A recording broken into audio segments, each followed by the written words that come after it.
네, 하나님의 사랑이 언제나 여러분과 함께 하심을 믿습니다. 네, 이제 이 5월에 날씨가 굉장히 좋죠. 예, 그래서 정말 선선하고 크게 덥지도 않고 춥지도 않고 아주 또 꽃이 활짝 핀 이 아름다운 날씨를 주신 하나님께 우리가 찬양과 영광을 돌릴 수 있기를 소원합니다. 네, 우리가 하나님과 함께할 때 우리의 삶이 날마다 이와 같이 선선하고 그리고 꽃이 피는 그런 꽃길이 되는 인생이 될 줄 믿습니다. 예, 어려움이 없다는 것이 아니라 어려움이 있다 할지라도 하나님과 함께하는 그 길이 꽃길이요 행복의 길임을 우리가 믿을 수 있기를 소원합니다.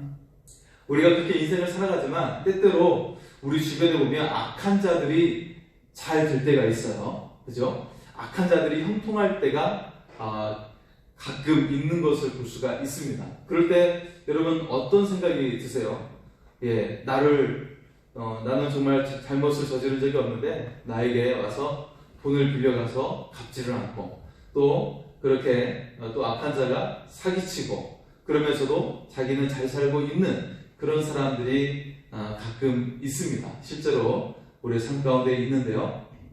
네, 자, 인생을 살다 보면 악한 자가 이처럼 잘 될 때가 있는데 성경은 어떻게 말씀을 하고 있습니까? 악한 자에 대해서 성경은 어떻게 말씀하고 있죠? 악한 자가 형통할 수 있다라고 이야기하고 있어요. 악한 자가 형통할 수 있는데 그런데 하나님께서는 반드시 심판을 준비하신다라고 말씀을 하고 있습니다. 네, 그렇게 말씀을 하고 있는 거예요. 예, 자, 오늘 본문 속에 보면 이스라엘을 멸망시킨 바벨론 제국의 멸망에 대해서 말씀을 하고 있어요. 예, 이스라엘을 어느 나라가 멸망을 시켰어요? 바벨론이 이스라엘을 멸망시켰어요. 자, 그래서 이 바벨론에 대해서 성경은 악인을 대표하고 있습니다. 성경 속에서는 악인을 대표하는 자를 이야기할 때 바벨론을 언급을 하고 있어요.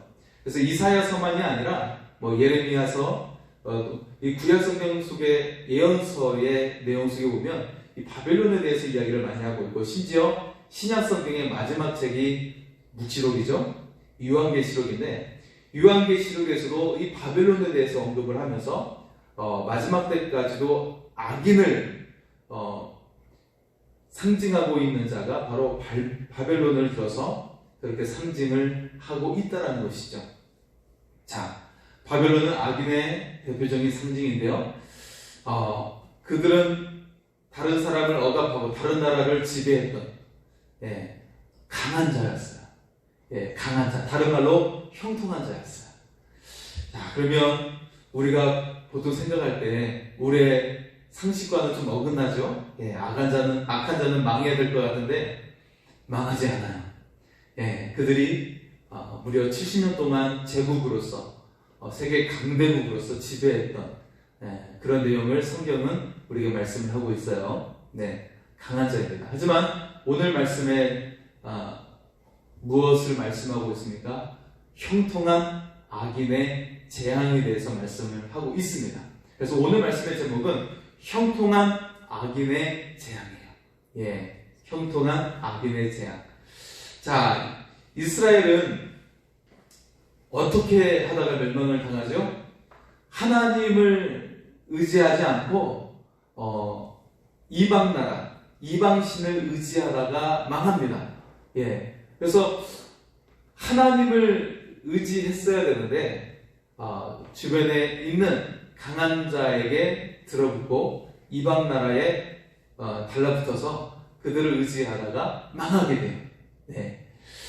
자, 이스라엘이 멸망의 내리막길을 걷고 있어요. 그 가운데 하박국 선지자가 분통을 터뜨리며 하나님께 이게 부르짖는 내용이 있습니다. 나의 조국 이스라엘이 내리막길로 가고 있고 그 가운데 하박국 선지자가 분통을 터뜨리며 하나님께 부르짖고 있어요. 어떻게 부르짖고 있냐면 이렇게 부르짖고 있죠. 하나님, 어떻게 악인들이 저토록 형통합니까? 어찌 저리도 잘 나가고 있습니까? 그런데 왜 이렇게 의인의 삶은 고단합니까? 왜 이토록 부르짖어도 하나님 듣지 않으십니까? 하나님 말씀 좀 해주세요 라고 부르짖고 있어요. 네. 예, 하나님 이렇게 저한테 사기치고 저 사람은 사기도 치고 나쁜 짓만 하는데 왜 잘 살고 있어요? 그런데 왜 저는 아직도 궁핍하고 왜 지금도 잘 살지 못할까요? 하나님 말씀 좀 해주세요. 예? 하나님 제 부르짖음에 응답 좀 해주세요. 말씀 좀 해주세요 라고 그렇게 기도를 하고 있어요. 예. 여러분 그럴 때가 있죠. 예. 하나님 저 나쁜 짓 하는 저놈은 잘 사는데 왜 저는 왜 이렇게 못 살까요? 라고 그런 상황을 맞이할 때가 있습니다. 네. 네. 자, 이와 같은 오늘 이사야서와 같이 하박국 선지자도 그렇게 부르짖고 있고 또 시편 73편에 보면 아삽이라는 그런 시인이 아삽은 하나님을 찬양하는 예배 인도자이며 지휘자예요. 그 시를 다윗처럼 솔로몬처럼 시를 썼던 하나님을 찬양하는 시편을 썼던 사람 중에 한 사람인데요. 아삽이 73편에 똑같은 그런 호소를 하고 있어요. 똑같은 호소를 하고 있습니다. 73편 2절에서 6절까지의 말씀인데요. 이렇게 호소를 하고 있어요. 나는 거의 넘어질 뻔하였고 나의 걸음이 미끄러질 뻔하였으니 이는 내가 악인의 형통함을 보고 오만한 자를 질투하였음이로다. 그들은 죽을 때에도 고통이 없고 그 힘이 강건하며 사람들이 당하는 고난이 그들에게는 없고 사람들이 당하는 재앙도 그들에게는 없나니 그러므로 교만이 그들의 목걸이요 강포가 그들의 옷이며. 예. 자, 그러면서 또 하나님께 이렇게 말씀을 하고 있어요. 하나님, 솔직히 제가 지적거리며 잠을 이루지 못합니다. 도저히 이해되지 않아 휘청거립니다. 하나님, 제가 몹시 괴롭습니다. 라고 호소하고 있습니다. 네. 하나님, 왜 이렇게 악인들이 저희도 잘 될까요? 형통할까요? 저들에게는 고난도 없고 아픔도 없고 눈물도 없어요.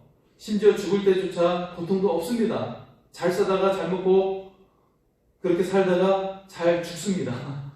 예, 그렇게 이야기를 하고 있어요. 오히려 그들은 윤기가 잘잘 흐르고 편안하게 눈을 감습니다. 하나님, 이게 무슨 일입니까? 말씀 좀 해주세요. 라고 호소를 하고 있어요. 여러분, 우리 인생 가운데 이런 답답함이 있지 않습니까? 예. 이처럼 하박국 선지자와 시편 73편의 저자가 똑같은 그런 하나님께 질문을 던지고 있죠. 악인이 왜 이리 잘 살고 있습니까? 예. 이 질문에 하나님의 대답은 무엇일까요? 하나님은 어떻게 대답을 하실까요? 자, 하나님께서 우리에게 묻고 있어요. 오히려 우리에게 묻고 있습니다. 진정한 형통한 삶이란 무엇이냐? 진정한 형통한 삶에 대해서 우리에게 묻고 있어요. 네. 오늘 본문은 그것에 대해 답을 주고 있습니다. 오늘 말씀은 그에 대한 답을 우리에게 주고 있어요. 네. 오늘 본문은 말씀합니다.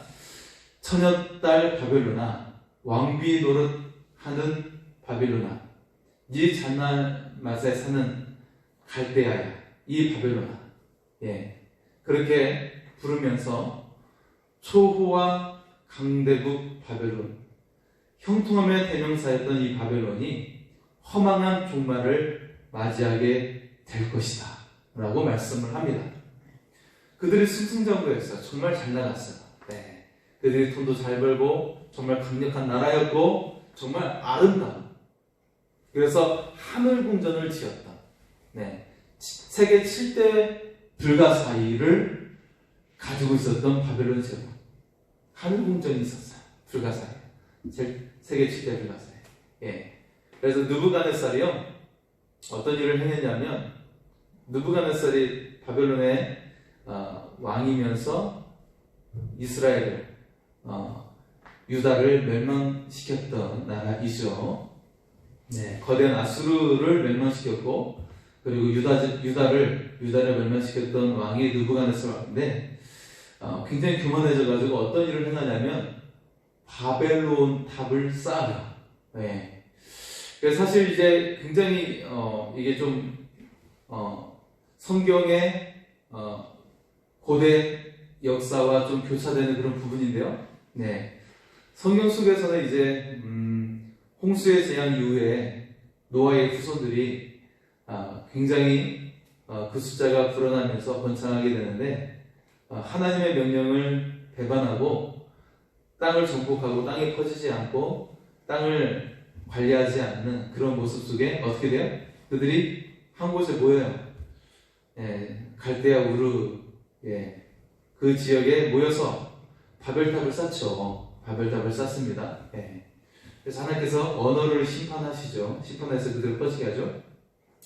그와 유사한 이야기를 느부갓네살이 그와 같은 비슷한 일을 느부갓네살이 쌓습니다. 엄청난 높은 탑을 쌓아요. 지상에서부터 100m가 넘는 굉장히 큰 탑을 쌓아 올리죠. 그래서 지금도 100m가 넘는 그런 빌딩을 짓는 것은 엄청난 공사입니다. 그런데 그 시대, 그 고대 시대에 느부갓네살이 그런 탑을 쌓아 올리죠. 그런 모습을 보면서 굉장히 교만함 속에 엄청난 그런 건설을 해 나가고 하는 모습을 볼 수가 있어요. 하지만 어떻게 돼요? 이 바벨론이 허망한 종말을 맞이할 것이다 말씀을 하고 있습니다.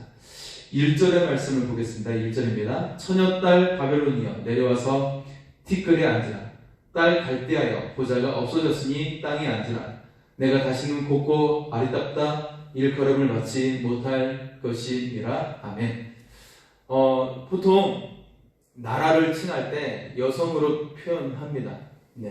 이스라엘도 여성으로 취급을 하고 있고 바벨론도 여성으로 취급을 합니다. 나라를 대할 때 여성급으로 취합니다.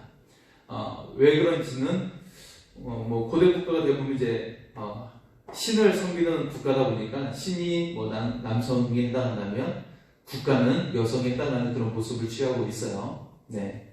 자, 이처럼 처녀딸 그리고 딸 갈대야 그런 식으로 이렇게 여성으로 취급을 하고 있죠. 그래서 이 화려한 왕국의 보좌에 앉아서 자신의 잘난만을 뽐냈던 이 바벨론이 망하게 된다. 왕비 노릇을 했던 이 바벨론이 그 보좌에서 떨어지게 될 것이다 말씀을 하고 있어요. 노예들 중에 가장 비천한 자들이 맷돌바나를 돌리게 되는데 이제는 이 바벨론이 그 운명이 맷돌바나를 돌리는 운명이 된다라고 이야기하고 있어요. 실제로 나중에 이제 페르시아가 이 바벨론을 무너뜨리는데 그들이 다 노예가 될 거예요. 노예가 되고 그 화려했던 궁정에 살았던 자들은 다 죽임을 당하고 그런 모습이 등장을 하게 되죠. 어느 역사나 그렇게 호화스럽게 지냈던 그 귀족들과 왕족들이 처참하게 죽임을 당하고 그 백성들이 노예가 되는 모습을 볼 수가 있죠. 그런 모습을 말씀을 하고 있습니다. 그러면서 이제 바벨론에게 심판과 고통만이 남게 되었다라고 말씀하고 있어요. 7절과 8절의 말씀입니다. 말하기를 내가 영영이 여주인이 되리라 하고 이 일을 내 마음에 두지도 아니하며 그들의 종말도 생각하지 아니하였구나. 그러므로 사치하고 평안히 지내며 마음에 이르기를 나뿐이라. 나 외에 다른 이가 없도다. 나는 과부로 지내지도 아니하며 자녀를 잃어버리는 일도 모르리라 하는 자여 너는 이제 들을지어다.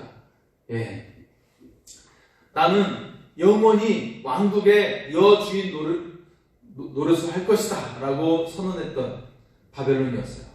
나는 사치와 평안을 누리며 영원히 행복할 것이다 라고 했던 바벨론이었습니다. 하지만 그렇게 카랑카랑하게 외치던 그의 목소리가 온데간데 없고 남편도 자녀도 모두 잃어버리는 과부가 되어버리는, 그래서 영원히 슬피우는 곡소리만 가득 찬 자가 될 것이라고 말씀을 하고 있어요. 남편도 잃고 자녀도 잃고 과부로서 곡소리만 남게 될 것이다. 얼마나 처참한 모습입니까? 자, 평생 붙들고 있었던 그들이 의지했던 것들이 무엇이었냐면 점술, 주술, 점성술이었습니다. 그런데 이것들이 아무런 도움이 되지 않았죠. 자, 12절과 13절의 말씀입니다. 이제 너는 젊어서부터 힘쓰던 주문과 많은 주술을 가지고 맞서보라. 혹시 유익을 얻을 수 있을는지, 혹시 놀라게 할 수 있을는지. 내가 많은 계략으로 말미암아 피곤하게 되었도다. 하늘을 살피는 자와 별을 보는 자와 초하룻날에 예고하는 자들에게 일어나 내게 임할 그 일에서 너를 구원하게 하여 보라. 네, 이제는 너희가 의지했던 점술, 주술, 점성술이 조용하게 될 것이다. 그것들을 기대하고 소원하며 매달렸던 너희의 절박함이 이제 절망스럽게 될 것이다. 이야기하고 있어요. 여러분, 실제로 점술, 주술, 점성술을 의지하는 나라는 망합니다. 오히려 유능한 자를, 학자를 기용하고 실력 있는 자를 기용하고 하는 나라들은, 그러면서 어떤 인재 등용의 문을 여는 나라들은 굉장히 강력한 나라가 돼요. 예, 굉장히 강력한 나라가 됩니다. 하지만 굉장히 교만에 빠져서 점술과 무당을 의지하는 나라는 망하게 돼요. 예. 여러분, 러시아가 망할 때 그 마지막 그 황제가 무엇을 의지했냐면 점성술, 주술을 의지했어요. 그 사제, 타락한 사제를 기용을 해가지고 그 황제가 그 타락한 사제, 점술을 부렸던 타락한 사제에 빠지게 되죠. 예. 그래서 이게 사실 이제 러시아가 동방 종교로 해가지고 이제 카톨릭과 기독교의 병행된 형태의 그런 물론 굉장히 굉장히 신앙이 동방 종교가 신앙이 좋은 모습을 가지고 있지만 거기에서 황제가 의지했던 자는 타락한 사제를 의지했어요. 점술을 하고 행했던. 예, 그래서 나중에 그 타락한 모습 속에 결국에는 레닌에 의해서 혁명에 의해서 죽임을 당하게 되죠. 그 왕과 왕족들이 그런 모습을 보게 됩니다. 여러분, 어쨌든 어떤 이제 기사를 봤는데 그 기사가 점수를 의지했던 나라, 무당을 의지했던 나라가 그렇게 타락하고 망해가는 모습을 이야기했던, 지적했던 모습을 이야기하고 있는데, 심지어 미국에서도 보면 점수를 의지했던 지도자가 있었어요. 예, 국가적 지도자 가운데. 그래서 그 시대에 굉장히 혼란스럽고 굉장히 어려움을 당했던 그런 모습을 보여주고 있습니다. 여러분, 우리나라도 예외가 아닙니다. 그래서 우리나라가 무당을 의지하는 나라가 아니라, 점수를 의지하는 나라가 아니라 정말 하나님을 두려워하고 그리고 올바르게 판단할 수 있는 그런 나라가 될 수 있도록 어제 새로운 지도자가 취임을 하게 됐는데, 여러분, 새로운 지도자를 위해서 대통령을 위해서 더욱더 열심히 중보 기도해 주시고, 여러분, 뭐 내가 원치 않든 원하든 우리는 지도자를 위해 사랑하는 마음으로 기도를 해야 됩니다. 네, 그것이 이 나라가 온전히 서고 이 백성이 잘 살 수 있는 비결이에요. 네, 그래서 하나님을 정말 경외하고 그러면서 이 나라가 굳건히 서갈 수 있도록 더욱더 힘써 이 나라 지도자와 국가를 사랑하는 마음으로 여러분 기도할 수 있기를 바랍니다. 네, 자, 이처럼 이 점술과 주술을 의지했던 나라는 망합니다. 바빌론이 지금 완전히 쑥대밭이 되어서 철저하게 불의 심판을 받고 있어요. 불의 심판이 별거 아니에요. 전쟁에 의해서 망하는 것이 불의 심판입니다. 네, 마치 러시아와 우크라이나가 싸우는 것처럼 불의 심판이 다른 게 아니라 전쟁에 의해서 망하는 거예요. 결국에는. 예, 그래서 영원히 잿더미가 되는 결과를 맞이하게 될 것이라고 오늘 14절의 말씀은 우리가 말씀을 하고 있어요. 네, 14절입니다. 보라, 그들은 초계 같아서 불에 타리니 그 불꽃의 세력에서 스스로 구원하지 못할 것이다. 이 불은 덮게 할 숯불이 아니요 그 앞에 앉을 만한 불도 아니니라. 네. 자, 전쟁의 참혹함, 가장 전쟁의 그 참혹함을 보여주는 곳이 일본에서 일어났죠. 일본에서 일어났어요. 일본 전도 여행을 갔을 때 도쿄에 한 이제 전쟁 기념관에 갔어요. 박물관에 갔어요. 근데 그들은 도쿄 대공습에 대해서 굉장히 교육을 시키고 원자폭탄이 떨어진 그것에 대해서 교육을 철저하게 반복해서 시킵니다. 철저하게 초등학생들 계속해서 이 교육을 시키면서 계속해서 그들에게 마치 세뇌하듯이 교육을 시켜요. 예. 우리가 이처럼 전쟁의 표 속에서 그렇게 시욕을 당했고 참혹함을 당했다는 교육을 시켜요. 그래서 과거를 잊지 말자라고 계속해서 아이들에게 역사 교육을 시켜나가는 것을 볼 수가 있는데, 자, 도쿄 대공습. 그때는 완전히 도쿄가 불바다가 됐죠. 그래서 정말 그것을 말로 표현할 수가 없을 정도로 아주 참혹한 모습, 사람들이 순식간에 타버린 모습, 순간적인 공포 속에서 그렇게 도쿄가 완전히 불에 타서 그 차라리 원자 폭탄에 의해서 순식간에 사라져버리는 것이 아니라 고통 속에 그렇게 죽어난 모습들을 그려나가고 있는 박물관. 근데 그 참혹한 모습을 초등학생들이 다 관람시키게 한다는 거예요. 그래서 역사적인 교육을 철저하게 시켜나가는 모습을 볼 수가 있어요. 자, 우리도 역사 교육을 더욱더 철저하게 시켜나가야 됩니다. 어쨌든 이처럼 교만함에 빠졌던 나라는 그렇게 철저하게 심판을 당하고 망해버리는 모습을 보여주고 있습니다. 자, 바벨론이 이처럼 불 가운데 멸망하게 될 것을 말씀을 하고 있습니다. 그러면서 그들과 함께 했던 자들, 그들의 친구들조차도 다 떠나버리고 그들과 함께하지 않을 것이다 라고 오늘 15절 말씀은 그렇게 말씀을 하고 있죠. 자, 그렇다면 처음에 하나님께서 우리에게 질문했던 것, 우리는 하나님께 호소했죠. 하나님, 왜 이렇게 악인들이 형통합니까? 왜 악인들이 그렇게 잘 살고 있나요? 라고 그렇게 우리가 하나님께 부르짖었죠. 그렇게 하나님께 호소했어요. 그런데 그것에 대해서 하나님께서 우리에게 반문을 했어요. 오히려 하나님은 역으로 우리에게 질문을 던졌죠. 과연 너희의 형통함은 무엇이냐? 과연 형통함이란 무엇이냐라고 하나님께서 우리에게 오히려 질문을 던지고 계셨어요. 우리는 무엇을 형통함이라고 믿고 있고 그토록 무엇을 인생에서 쌓아 올려고 하고 있느냐? 하나님 우리에게 반문하고 있어요.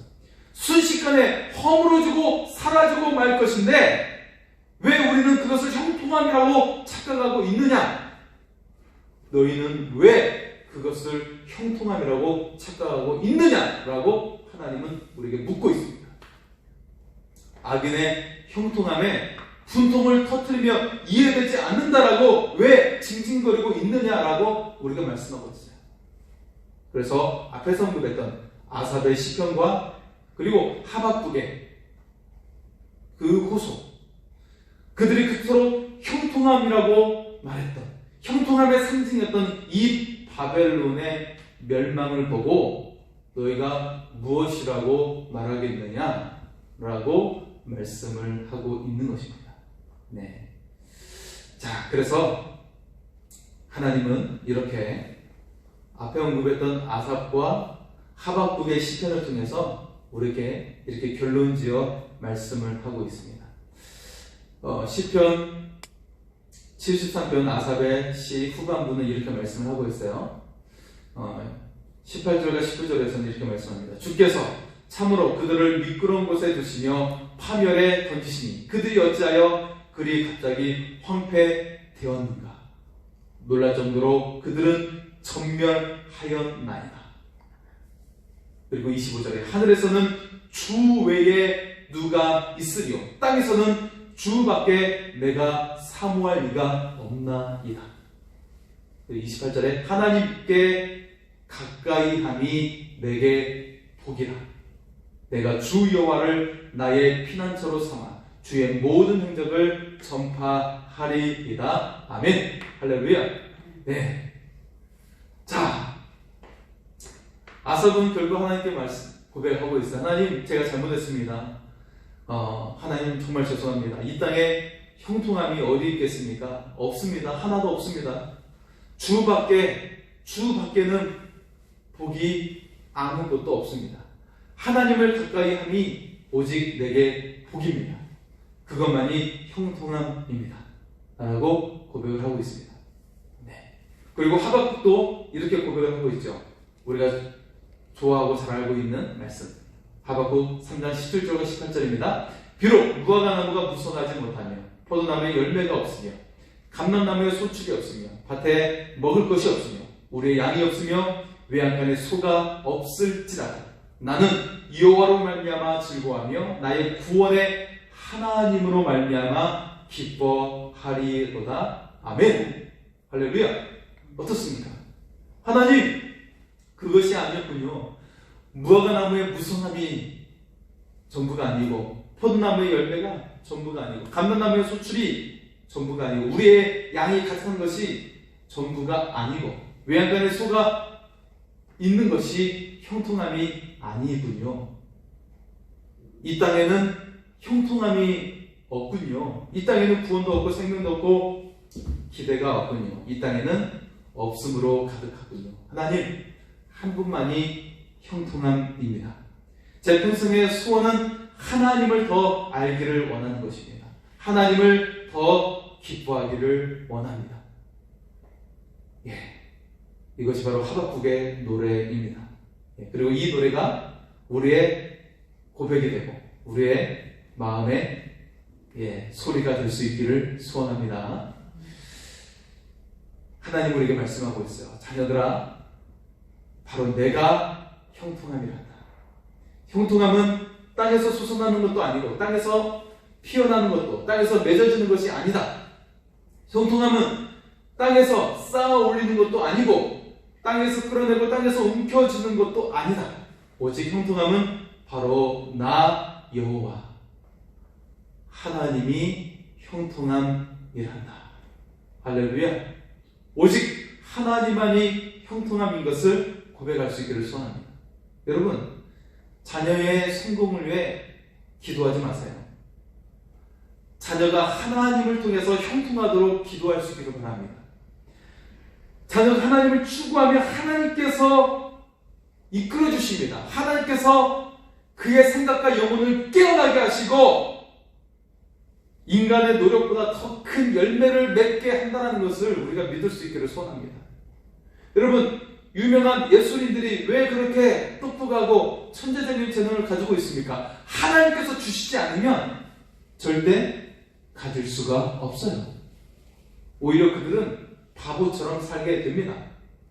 여러분, 천재적인 음악가나 과학자들이 그 분야에서는 천재일지 몰라도 그들이 일상의 삶에서는 바보 멍청이가 많아요. 바보 멍청이가 많다라는 거예요. 돈 관리하는 능력도 없고 그리고 생활력도 없어요. 여러분, 모차르트가 잘 살았습니까? 베토벤이 잘 살았습니까? 천재적인 재능을 가지고 있었지 몰라도 그 분야에 대해서는 멍청이였습니다. 그래서 하나님은 어쩌면 공평하신 하나님이신지도 몰라요. 공평하신 하나님이시죠. 그런 부분에 대해서 보면 물론 그가 살았을 때는 잘 살지 못했지만 그 이후에 역사적으로는 정말 저도 굉장히 존경하고 사랑하고 좋아하는 그런 음악을 우리에게 남겨주었고 우리가 많은 사람들이 사랑하고 존경하고 있는 것이죠. 여러분, 오직 우리를 자각하게 하고 천재적인 재능을 주시고 우리의 삶 가운데 탁월함을 주시는 분은 하나님이십니다. 그래서 우리가 기도해야 될 것은 성공이 아니라 그가 하나님을 만나고 그리고 하나님께서 그 속에 달란트, 재능, 탁월함을 깨우칠 수 있도록 하나님께서 만나주시고 그가 하나님을 만나도록 우리가 기도할 수 있기를 바랍니다. 여러분, 우리가 자녀를 위해 기도해야 될 것은 하나님을 만나는 거예요. 그 이상도 그 이하도 아닙니다. 성공을 위해 기도하는 것이 아니라 하나님과 함께하는 자가 되게 되라고.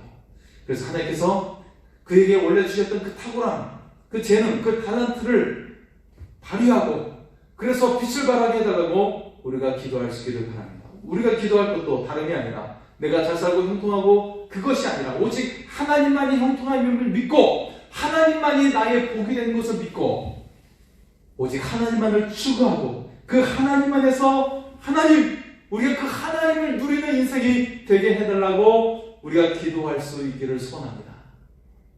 먼저 그 나라와 그 의를 구할 때 이 모든 것을 더하시는 하나님의 은혜가 임하게 될 줄 믿습니다. 그래서 이 시간에 먼저 그 나라와 의를 구하라 이 찬양을 하면서 이 시간 하나님께 나아가겠습니다. 하나님께서 여러분을 진정으로 형통하게 하실 줄 믿습니다.